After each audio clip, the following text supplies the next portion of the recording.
got, Nick? Ooh. New rules. New rules for the tiers. What? If you are not a playoff team or playoff eligible, you're not being included. There's not enough time to concern like ourselves at the committee with non-playoff teams. There are 18 teams either locked into the playoffs or still alive for the playoffs. Those are the 18 teams we will address. Reveal the tiers headed into Week 17. Bottom row, the if-only tier. All those teams are going to finish the year. The Bears are going to say, if only we didn't blow a 10-point lead in the final 2 minutes to the Lions. The Cowboys are going to say, if we didn't blow a 10-point fourth-quarter lead to the Steelers. The Giants are going to say, if we didn't blow an 11-point fourth-quarter lead to the Eagles. And the Dolphins are going to say, if we didn't lose in Week 17 to the Bills, which I think they are, all those teams going to miss out by one game. Happy to be here, tier. These are teams like, hey, we made it. People didn't think we could. The Cardinals, they don't know if Kyler's going to play. The Rams are starting John Swafford. They're just going to be happy to be there. The Colts, after what happened last week, they're going to be happy to be there. And Washington, while I do think Washington, if they get Tampa, can be dangerous, they also right now, who are they starting at quarterback? Heineke? Like, they'd just be happy to be there at 7 and 9 if they make it into the playoffs. Next tier. Teams we know are going to be in the playoffs, or I believe, the committee believes going to be in the playoffs, but they're heading in the wrong direction. Browns just lost to the Jets. Heading in the wrong direction. Sorry, those are the rules. Titans, I know you're playing Green Bay, but you didn't exactly acquit yourself well in cold weather. And guess what, Tennessee? If you win your first playoff game, you are going to either Pittsburgh, Buffalo, or Kansas City. All those places are cold. All those places could have snow, and you looked awful. And the Steelers, despite the comeback, the last month, they've been headed in the wrong direction. Don't get hot tier. These are three teams that if their quarterback plays great, they look terrifying. Lamar's an MVP. Russ is the best player to never get an MVP vote, is what I believe, and I think a lot of people believe. And obviously, Brady's won a bunch of MVPs and has looked awesome post-bye. Those three teams, while I don't fully believe in them as Super Bowl contenders, if they get hot, they can be dangerous. This next tier, Saints and Bills fans. You should start writing the NFL league office angry demand letters right now. Every other year in modern NFL history, you'd have a bye. Every other year, you'd be sitting at home resting, chilling, waiting for your round 2 opponent at home, one playoff victory away from a conference championship game.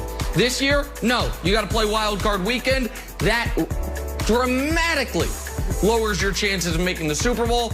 Number 1 contender, the Packers moved themselves up with the domination of the Titans. And the Chiefs, whose number 1 contender had been the Chiefs, given what the Packers did, the Packers have replaced that with the Chiefs. Of course, the champs stay the champs. They've been there all season long. 15-1 is what they're going to be. Shouldn't change that. So, Brandon, that is our final regular season version of the tiers.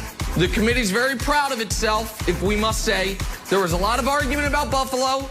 Buffalo was elevated to a level that I personally might not be comfortable with, but the committee overruled me. So this is where we come out with the latest tiers. Your thoughts? Look, buddy, I know when to give respect when respect's due. I mean, we started this, what, week 5, week 6? I'm not sure.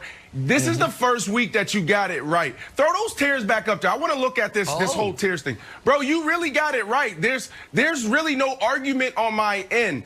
I look at the Colts, though, Nick, right? Like, think about this.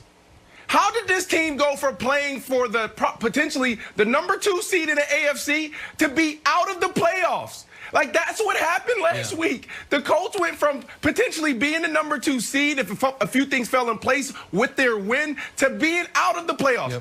The Colts, wow, that's just a whole nother show. But then you go to the Buffalo Bills. All right. Okay. I believe that they're the only team in the AFC that can contend with the Kansas City Chiefs, but I understand why you're reluctant to believe in Josh Allen and the Buffalo Bills, because you think that Josh Allen is too inconsistent. You need to see more. I get it. But the day is coming, Nick, and it's coming fast, where you're going to have to decide and you're going to have to make a stance and say, you know what, guys? I am now going to the dark side. Buffalo Mafia, Bills Mafia. I may not have been wrong, but I was late to the party. I think in the next 2 weeks, you're going to have to stand up here and make that statement. So here's what I want to do. I don't want to petition you, and I labeled this as a petition, but it really isn't a petition because you got it right. I just want to make sure you have all the information as we're watching this last week play out and unfold, and also round one. I want to make sure that you have everything you need to make that decision like, okay, I believe. Brandon was saying it all year. So here's 3 things for you, buddy. Number 1, Brian Daboll can outcoach Spagnuolo. Okay, Steve Spags. Okay, this defensive coordinator, I enjoyed my time with him when I played for the Giants. I think he's a phenomenal coach. I think he's doing a great job. But Brian Daboll, that matchup, he wins that matchup all day. I'm telling you right now, Brian Daboll is creative, he's hot, he's in a rhythm. Did you guys know that offensive coordinators, defensive coordinators, they get into the swing of things as well, like players? They get into a rhythm, they get into the ebbs and flows of games. So this guy right now is on cloud 9. So that's number 1. Number 2, Leslie Frazier in this matchup, and and his ability to scheme versus Eric Bieniemy and Coach Andy Reid. Now, Andy Reid, Eric Bieniemy, it's hard to stop them, but you can slow them down, Nick. And I'm telling you, this guy's able to rush 3, rush 4, contain Patrick Mahomes, and play zone. How did they win the first game? If you don't recall, it was the running game.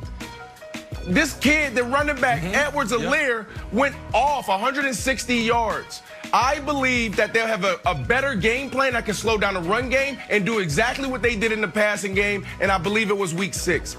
And the last thing that I want to give you, all right, this is the last bit of information, buddy, all right, so you can have it over the next 2 weeks. Josh Allen is the real deal. You just have to trust me and believe me on this one. Please, please come to the dark side, Nick. Please. That's all I have for you. That's it. I got it. Those are all really good points. And those are all reasons why, if the Chiefs were to play the Bills in the conference championship game, the Chiefs would probably, my guess is, be less than they'd be small favorites, maybe 4.5-point favorites. Unfortunately, none of those reasons dissuade me from my belief that the Bills ain't getting there. That the Chiefs match up well with the Bills, but they ain't going to have to play them because the Bills going to lose before then. So we can revisit. Now, the committee says I'm wrong. The committee says the Bills are the closest competition in the AFC. So that's what the tiers represent. What I represent is my belief that Josh Allen and the Bills, unfortunately, with the great coaching staff, are not going to get to a conference championship game. So that's where I'm at. So you just trumped the entire committee. No, the committee makes the tiers. You're one man. I make my opinions. But hold on. The gentleman from the Northeast has put his glasses on, and I believe he has a petition to do.